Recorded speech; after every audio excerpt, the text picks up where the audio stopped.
তো আল্লাহর নবী বিশ্বনবী সাল্লাল্লাহু আলাইহি ওয়াসাল্লামের প্রিয় সাহাবী তাহিয়াতুল কলবি রাদিয়াল্লাহু তাআলা, তো তাহিয়াতুল কলবি রাদিয়াল্লাহু তাআলা আনহা গেলেন পয়গম্বরের কাছে, গিয়া বলতেছে, ও মায়ার নবী আমার, আমি তো আপনার কাছে কালিমা গ্রহণ করেছি, কিন্তু আমার ভিতরে তো একটা অসংসার হয়ে গেছে, আমি তো একটা গুনাহ করে ফেলেছি, আমার এখনো অন্তরটা জানাজানা করতেছে, আমার গুনাহকে আল্লাহ ক্ষমা করবে।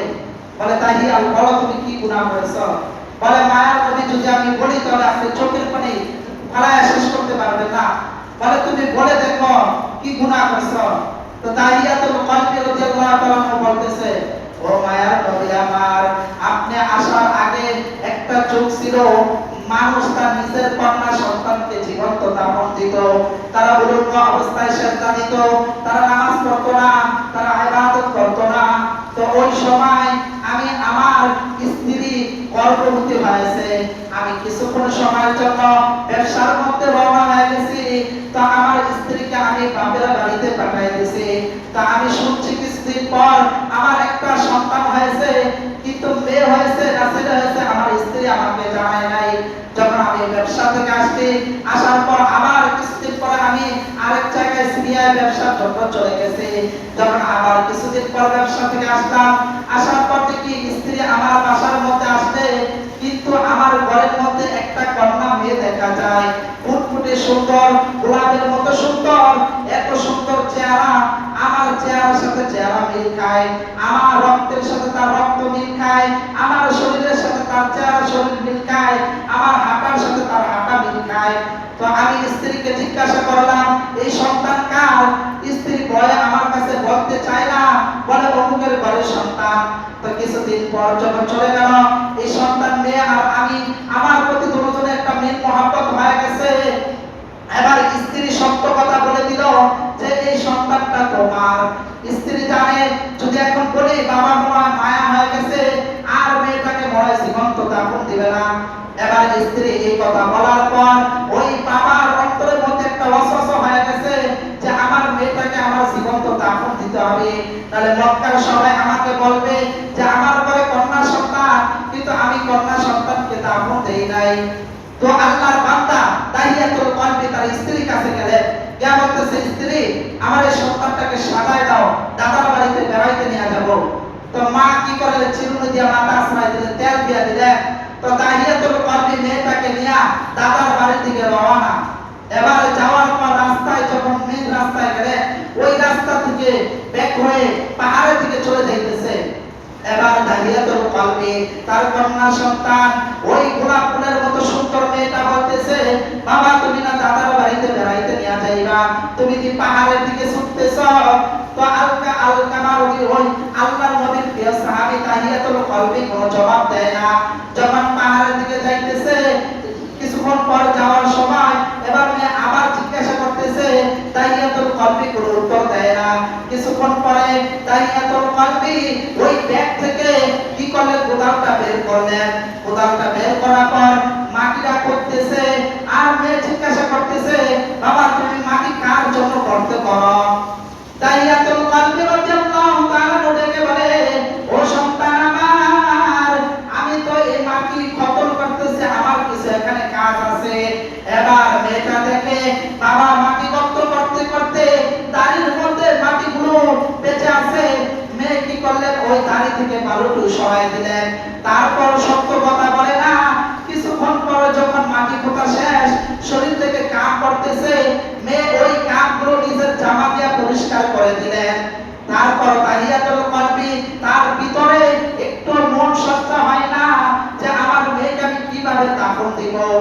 যখন মাটি কোটা শেষ, মেয়েকে ডেকে বলে, ও মা আমার, একটু তাকায় দেখো তো কবরটা কি সুন্দর হয়েছে।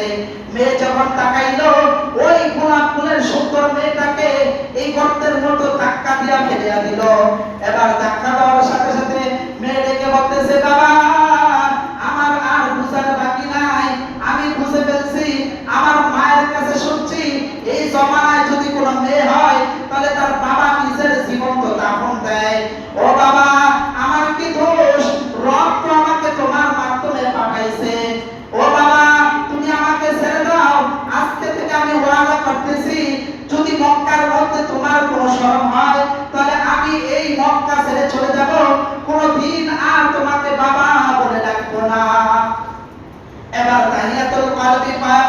ডেকে বলে, ও মায়ার নবী আমার, তারপর আমার মনটা একটু শান্ত হয় না।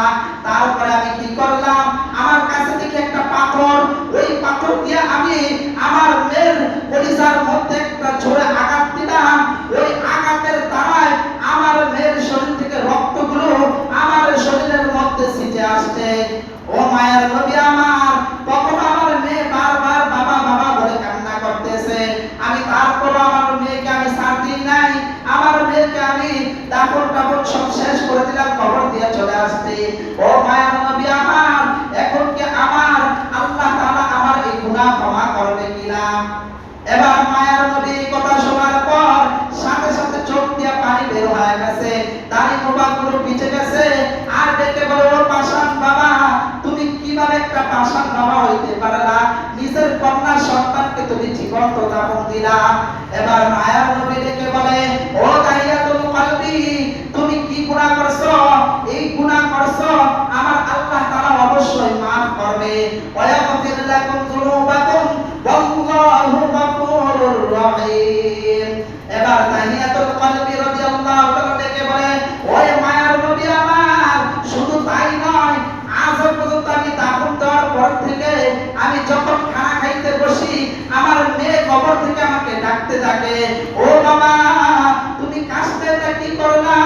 আমি তো তোমার মেয়ে, তুমি আমাকে কেন জীবন্ত দাফন দিলা? ও মায়ার নবী আমার, আমি খানা খেতে বসলে আমার মেয়ের কথা মনে হয়।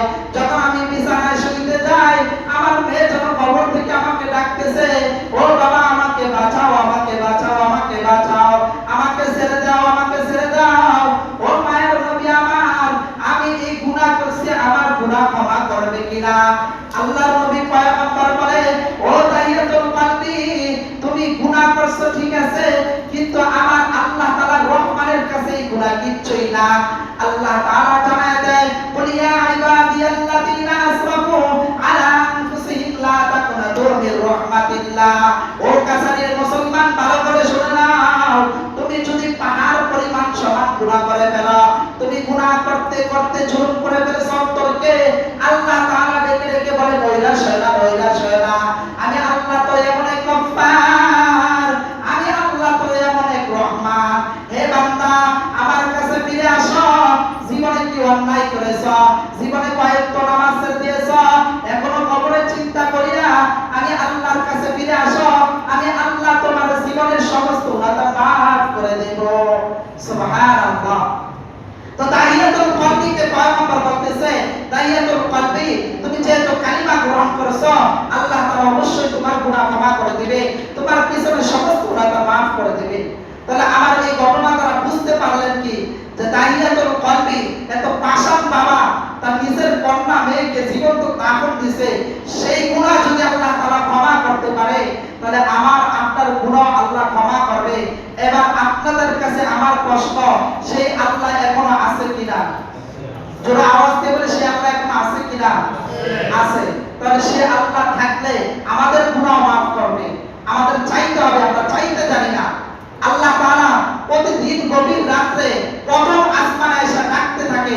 3 নাম্বার পারা আয়াতুল কুরসির মধ্যে আল্লাহ তাআলা জানায় দেয়, লা তাখুযু সিনাতু ওয়ালা নাওম, আমি আল্লাহ তাআলার ঘুম নাই, খাওয়া নাই, কিচ্ছু নাই, তোমরাই আমার সব। যখন তোমরা আল্লাহ বলিয়া ডাক দাও, আমি আল্লাহর কাছে এত মায়া লাগে, এত মায়া লাগে। বলে কেমন মায়া জানো?